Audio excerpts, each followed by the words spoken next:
Pumatol ako sa pulis na may asawa at nangako siya na hihiwalayan niya yon para sa akin. Hi, isishare ko lang ang aking story. Na-in love ako sa pulis na may asawa. Pero bago ko pa nalaman na may asawa ito, umabot na kami ng 1 month at napamahal na ako sa kanya ng sobra. Nung nalaman kong may asawa siya, humalo yung lungkot at galit ko sa kanya pero hindi ko siya kayang hiwalayan. Sinabi niya ako pag may problema kaming dalawa, nakakatikim ako ng sampu sa kanya at mga masasakit na salita. Pero bakit hindi ko pa rin siya kayang hiwalayan? Siguro napamahal na ako sa kanya ng sobra kaya ganun. Dumating yung mga araw na umuuwi siya sa kanyang asawa.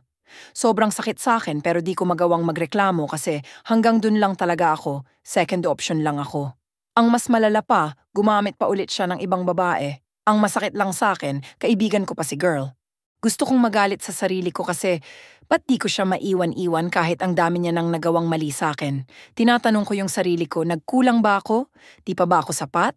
Binigay ko naman lahat? Hanggang sa dumating yung napagod na ako. Sinubukan kong makipaghiwalay, hindi ko na siya nire-replyan sa mga chat niya, nagmamakaawa siya sa akin, at ako naman yung naging marupok kasi akala ko magbabago na siya. Hanggang sa dumating yung araw na tinanong at iniyakan ko na siya.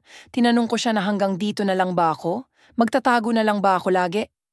Pero ang sabi niya sa akin, magtiis daw muna ako kasi aabot din daw kami sa panahong gusto kong mangyari.